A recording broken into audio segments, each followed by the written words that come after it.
எனது பெயர் முனைவர் நா. அமுதவல்லி, இணை பேராசிரியர், தமிழ்துறை, வேவ வன்னிய பெருமாள் பெண்கள் கல்லூரி, விருதுநகர். மாணவியரே, இன்றைய வகுப்பில் நெடுநல்வாடை இயற்கை என்ற தலைப்பில் நம்முடைய சங்ககால 10 பாட்டு நூல்களுள் ஒன்றான நெடுநல்வாடை குறித்து காண்போம். நெடுநல்வாடை இலக்கியம் நக்கீரரால் பாடப்பட்ட ஒரு மிகச்சிறந்த இலக்கியம். 188 பாடல் வரிகள் இந்த நூலில் காணப்படுகின்றன. இதில் இயற்கை வர்ணனை மிக அதிகமாக, மிக சிறப்பாக காணப்படுகிறது. அதாவது மழை பொழிந்து கொண்டிருக்கக்கூடிய மழை காலத்தில் சாரல் எப்படி இருக்கின்றது, இயற்கை எவ்வளவு அழகாக இருக்கின்றது என்ற வர்ணனை முதல் பல பாடல்கள்ல, பல வரிகள்ல நக்கீரர் பெருமான் சொல்றாரு. மழை பொழிந்து கொண்டிருக்கிறது, கோவலர்கள் தங்களுடைய ஆணிரைகளை மேய்ப்பதற்காக, அதாவது முல்லை சார்ந்த பகுதியில் அவர்கள் தங்களுடைய ஆடு மாடுகளை மேய்த்து கொண்டிருக்கின்றார்கள். மழை பெய்யக்கூடிய காரணத்தினால் அந்த புலத்தில் அவர்களால் ஆடு மாடுகளை மேய்க்க இயலவில்லை.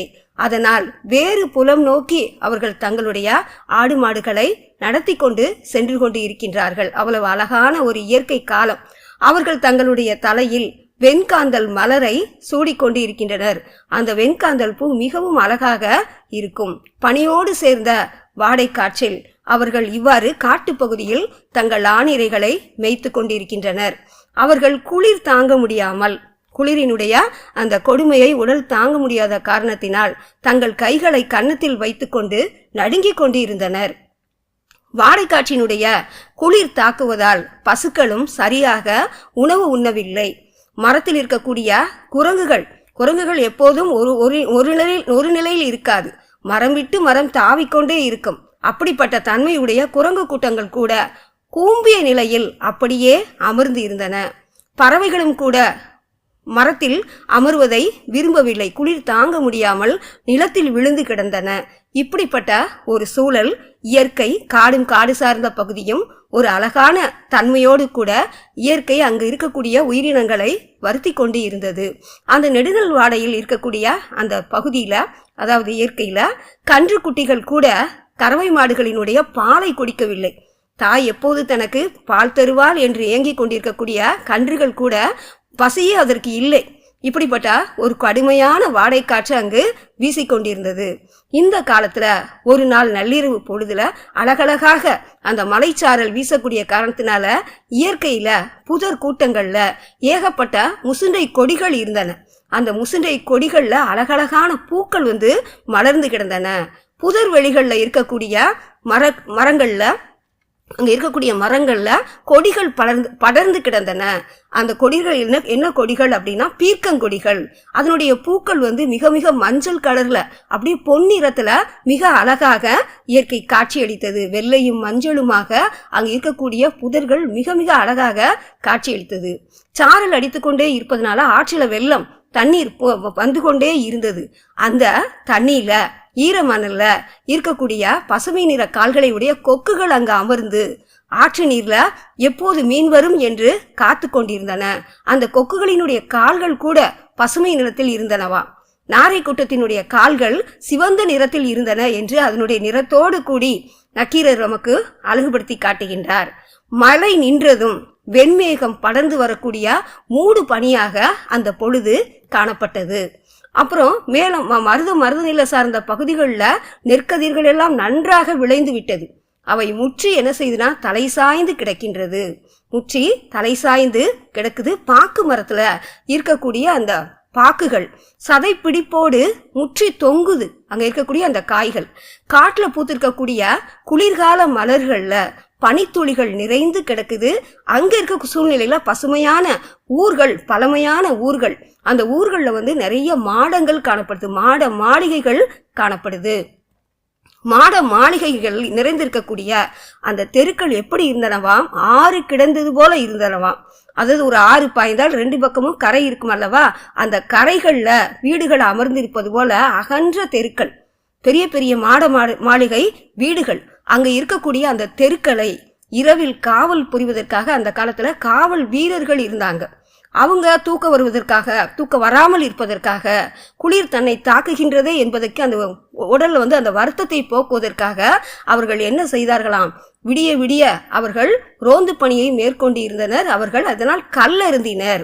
குளிர்ல முதுகலாம் கூனி ஒரு முடக்கத்தோடு அவர்கள் நடந்தே போய்கிட்டே இருக்கிறாங்க அந்த தெருவழிய. வண்டுகள் மொய்க்கக்கூடிய தேரல்னா கல், அந்த கல்லை நல்லா சாப்பிட்டுருக்காங்க. பனி துவளைகளை அவர்கள் சிறிதும் பொருட்படுத்தவில்லை. அதாவது மலைச்சாரல் அடித்துக் கொண்டிருக்கிறதே, குளிர் அடித்துக் கொண்டிருக்கிறதே என்று அவர்கள் கவலைப்படவில்லை. தங்களுடைய பணியில அவங்க கண்ணும் கருத்துமாக இருந்தார்கள். ஒரு இரட்டை துணியை வைத்துக்கொண்டு தங்களுடைய உடம்பை அவர்கள் போர்த்தி கொண்டிருந்தனர். பகலில்லாத இரவு பொழுதிலும் கூட அவர்கள் இந்த காவல் காக்கும் பணியை மிக சிறப்பாக செய்தார்கள் அங்கு இருக்கக்கூடிய அந்த வீரர்கள். மேலும் அங்க மாட மாளிகையில் வீற்றிருக்கக்கூடிய மகளிர் மிக அழகான தோற்றமுடையவர்களாக அவர்கள் இருந்தார்கள். நல்ல பருத்த மார்பக தோல் பகுதியை உடையவர்களாக இருந்தார்கள். வள்ளிக்கொடி எழுதப்பட்ட தோல், வெள்ளி நிறத்தில் வள்ளிக்கொடி எழுதப்பட்ட தோல் உடையவர்களாக அவர்கள் இருந்தார்கள். மெத்தென்ற உடம்பு, அழகான முத்து போன்ற பற்கள் இருந்ததுனால சிறந்த ஒரு புன்னகை, காதுல தொங்கல் அணிஞ்சிருந்தாங்க. நீண்ட கண்கள் அவர்களுக்கு இருந்தது. மலை போல ஈரமான கண்கள், எழிலான கண்களை உடையவர்களாக அந்த மாட மாளிகையில் வசித்த பெண்கள் இவ்வாறு அழகுற காட்சியளித்தனர். இந்த பெண்கள் மடப்பத்தன்மை உடையவர்களாக இருந்தார்கள். இவர்கள் மாலை பொழுது, இந்த பொழுது வந்து ராத்திரியா பகலானே கணிக்க முடியல. எந்நேரமும் மழை பெஞ்சுக்கிட்டே இருக்கு அந்த குளிர்காலம். அதனால இரவு பொழுதா பகல் பொழுதா என்று அவர்கள் கணித்து அறிய முடியவில்லை. ஒரு பூக்கள் மலர்வதை வைத்து அவர்கள் அறிந்து கொண்டு அந்த மாலை பொழுதுல கடவுளை வழிபாடு செய்கின்றார்கள். நெல்லையும் பூவையும் தூவி அவர்கள் வழிபாடு செய்கின்றார்கள். விளக்கு போடுகின்றார்கள். இரும்பால் செய்யப்பட்ட விளக்குல திரியை திரித்துவிட்டு விளக்கு ஏத்துறாங்க. விளக்கேற்றி கடவுளை வழிபடக்கூடிய வழிபாடு இன்றும் நடைமுறையில் இருக்கிறது. பல இல்லங்கள்ல இல்லற மகளிர் வந்து இந்த பணியை சிறப்பாக செய்கிறாங்க. இது அந்த காலத்திலேயே, நெடுங்கல்வாடை காலத்திலையும் மகளிர் வந்து செஞ்சிருக்கிறாங்க அப்படிங்கிறத நம்ம தெரிஞ்சுக்கிற முடியுது. மேலும் அவங்க என்ன செய்கிறாங்கன்னா, மாலை காலத்தை தங்களுக்குரிய கடவுளை வழிபடக்கூடிய ஒரு தெய்வமாக நினைக்கிறாங்க. அந்த மாட மாளிகைகளில் புறாக்கள் தங்கி இருக்கு. இந்த புறாக்கள் என்ன செய்யுது அப்படின்னு சொன்னால், அது வெளியில் பறந்து போகவே விரும்பலை. ஏன்னா இறையவே சாப்பிட்றதுக்கு அதுக்கு விருப்பம் இல்லை. குளிர் ஓவரா அடிச்சுக்கிட்டே இருக்கு, அதிகமாக இருக்கு குளிர். அதனால கால் மாற்றி கால் வைத்து நின்று கொண்டே இருந்து இது இரவா இது பகலா என்று தெரியவில்லைன்னு சொல்லிட்டு அந்த வீட்டில் வாழக்கூடிய மணிப்புறாக்கள் மயங்கி நின்று கொண்டு இருக்கின்றது. மன்று வெளிகளில் மேய்ந்து திரியக்கூடிய புறாக்கள் இரவு பொழுது பகல் பொழுது என்று எதுவுமே தெரியாமல் மயங்கி கொண்டு இருக்கின்றது. குளிர் மிகுதி காரணமாக அவை இல்லத்தை விட்டு செல்லவில்லை. மதலை பள்ளியில மாட மாளிகையில இடம் மாறி இடம் அது உட்கார்ந்து கொண்டு இருக்கின்றது. ஒரு செல்வர் மாளிகை, பாதுகாப்பாளர் இருக்கக்கூடிய மாளிகையில இந்த புறாக்கள் தங்கி இருக்கின்றன. மேலும் பெண்கள் வந்து அதாவது தங்களை அலங்கரித்துக் கொள்ள வேண்டும் என்று விரும்புவார்கள் எல்லா காலங்களிலுமே.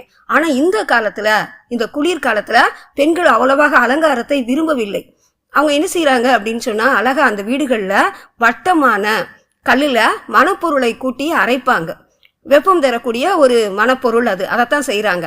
வடநாட்டு மக்களால் வடநாட்டில் செய்யப்பட்ட வட்டமான ஒரு சந்தனக்கல், தென்னாட்டில் விளைந்த சந்தன கட்டை, இதெல்லாம் வந்து அரைக்கப்படவே இல்லை. அப்படியே மூலையிலே இருக்கு. அதை யாரும் பயன்படுத்துவார் யாருமே இல்லை.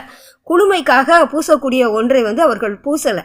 அவர்கள் வந்து என்ன செய்யறாங்க, குளிர்ந்த நீரை கூட விரும்பலை. எந்த மாதிரி நீரைத்தான், வெப்பமான நீரைத்தான் அவர்கள் வந்து விரும்புகிறாங்க. நிறைய பூக்கள் அவங்க அணியலை. சிற்சில பூக்களை மட்டுமே இந்த பெண்கள் வந்து அணிகிறாங்க. இப்படிப்பட்டதாக இயற்கையானது மக்களை வருத்தக்கூடிய ஒரு காலமாக இருக்கு நெடுநல்வாடையில். மாணவியரே வணக்கம். அடுத்த வகுப்பில் இதனுடைய தொடர்ச்சியை நாம் காணலாம். நன்றி, வணக்கம்.